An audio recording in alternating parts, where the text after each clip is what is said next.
Hey guys, alright, take two. Real quick, couple of key things. This video will cover the defensive portion of our play.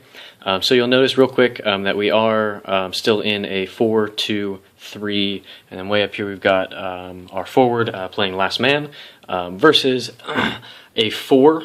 So here we've got their defenders, their midfielders, 4, and then their 2 forwards, because last time they played a 4-4-2 against us. So here's some things to really go over. I've got their fullbacks coming up pretty far. They tended last game to play with about 3 defenders back here, but this will be kind of worst case all-out attack scenario. So let's get started. You'll notice that their wingers should be picked up by our fullbacks. Now I know that might be a little bit kind of difficult because they will have to come through our wingers, but primarily our wingers' job is going to be to pick up their fullbacks as they come down.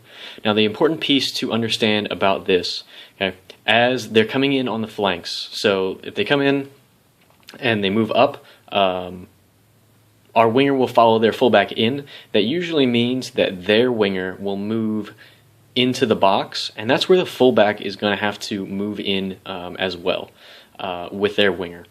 Another big thing is if you have a central defender coming out to pick up a winger because the fullback has marauded too far up the field, that's fine.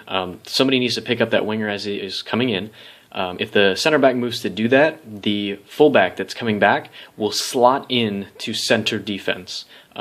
Make sure that we maintain this consistent line here. Now, as you'll see here, we've got our holding midfielders in a defensive position. As they move into position for defense, their objective is to cut off their central midfielders and the distribution coming out of there. So you'll notice that here they can move around in here. The forward should be man marked by our center backs. So keep in mind that if you've got 2 forwards over here, you've got 1 winger, then center backs, you're going to have to shuffle over to the right. Don't get too far over and out of position. So man mark, but only to a certain extent. Now, let's say that we pick up the ball back in our box, center back.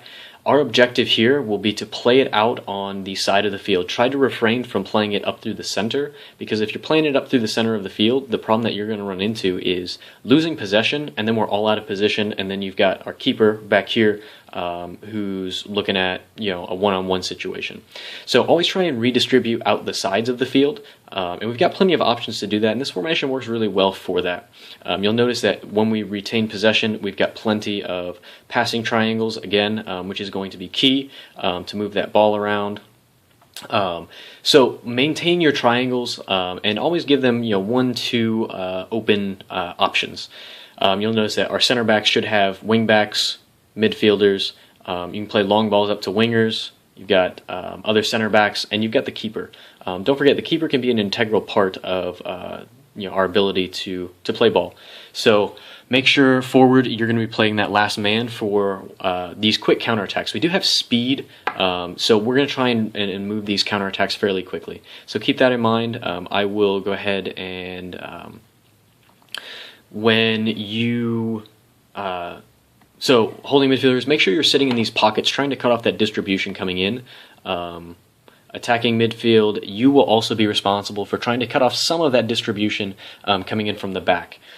So with that in mind, I'll go ahead and throw this up. If you have any questions, go ahead and hit me in the group chat, and we'll get things ironed out. But keep in mind that rotation of play, particularly with wingers coming back, or excuse me, fullbacks coming back and drifting out wide. Make sure that there's that fluidity, and that'll be great. Cool. All right, guys. Thanks. Bye.